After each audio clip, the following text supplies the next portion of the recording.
I don't remember. I honestly don't remember what it was, which Madden it was. It was back in the day though, but this was on the whole one of the Maddens. It's kind of why I'm playing it. But whatever.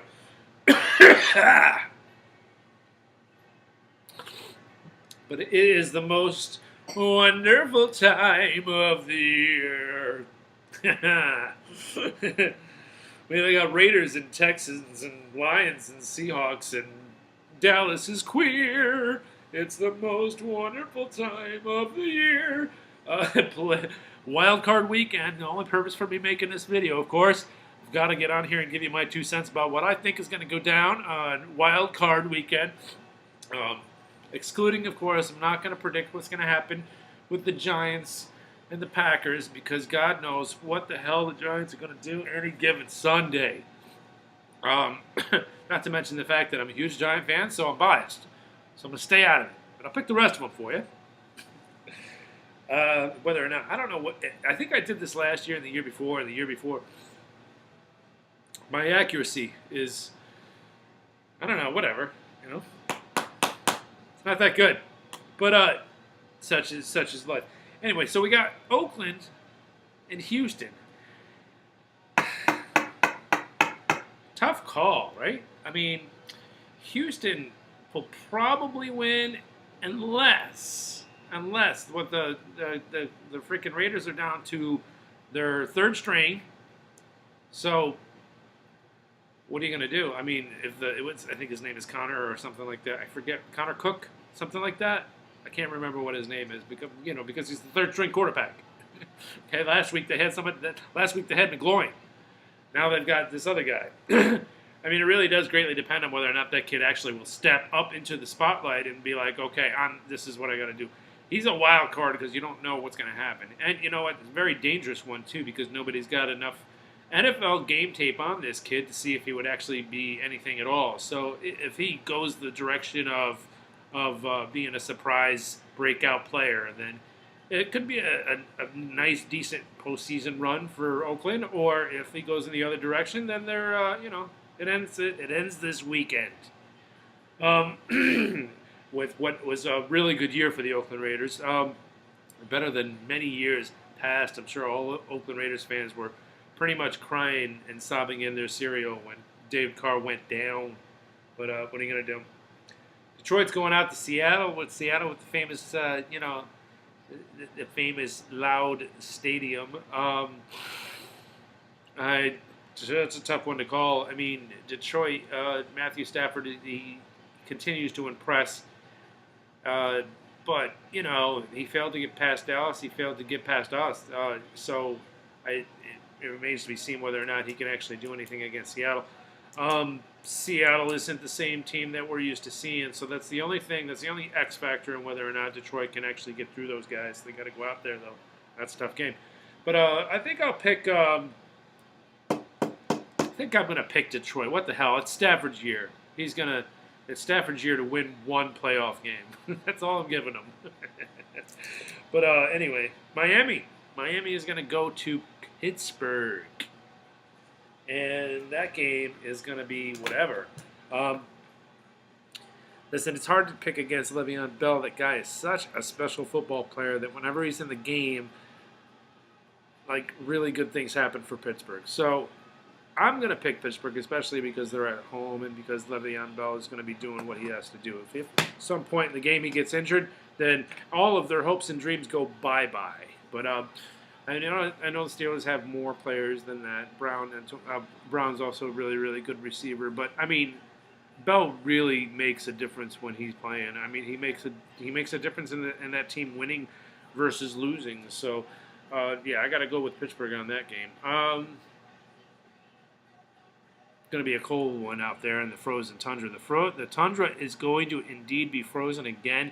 Another 9-degree, maybe even less than that. Could be 7 degrees, and with the wind, it's probably going to feel like 0. Not quite as cold as the NFC Championship game, but when Tom's face looked like it was going to pop off his head or anything like that.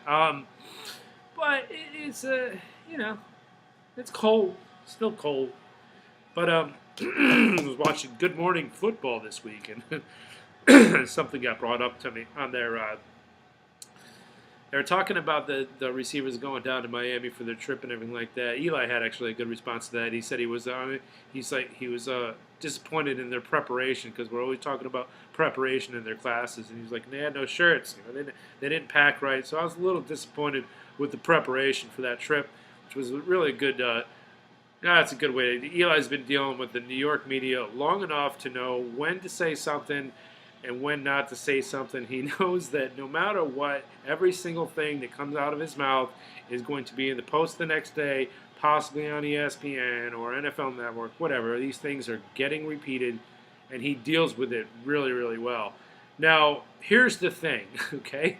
It doesn't matter that they went down there. They went down there on their day off, so it wasn't like they had to be at practice. Then, the very next morning, they got out the game, they went there, relaxed, and the next day they had off. They came back, probably watched some game tape, and that's about it. And then they were back to practice on Tuesday, so it's really not that big a deal. It's just something that the media likes to blow out of proportion. Now, what's a big deal is that Monty Toomer was on this morning, and he was saying, now, if they don't win, then it really is going to become a big deal, whether it's a big deal or not, So it's amazing how that works. Yeah, the New York media is brutal, so they're going to bring that up, and especially because the last time they asked him about it, he was like, "I'm not going to talk about anything until after the season. If you want to talk about football, but if so happens, knock on wood, hopefully not. But if so happens, the season ends this Sunday. The New York media is going to tear him a new one. Well, the season is over now, Odell. What do you want to do? So I don't know." Should they be able to do whatever the hell they want to do on their days off? I would say yes. But is the media going to tear you up for it? Probably.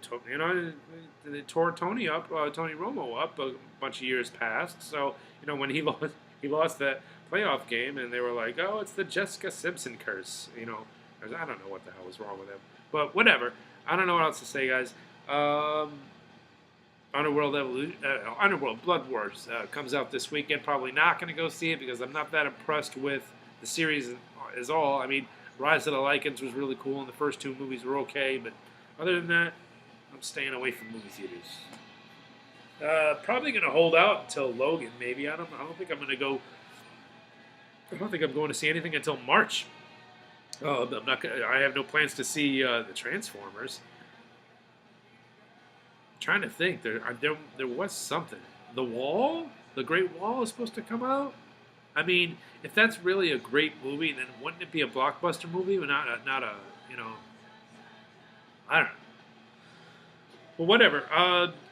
Peace and hair grease. I'll talk to y'all next week and give you my predictions. Next week we got a special guest star, by the way. Vincent Keith Harper is coming into town, and we're going to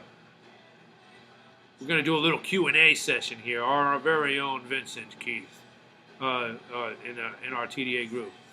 He'll be here, and I'm gonna interview him. I'm gonna ask him all the really, really tough questions, and maybe I'll throw out a little comment thread beforehand just in case there's anybody out there that wants to know more about Vincent Keith Harper. You guys can ask him some questions. All right, but anyway, love you all. Peace. I'm out. Happy freaking wild card weekend. I love this. I love football.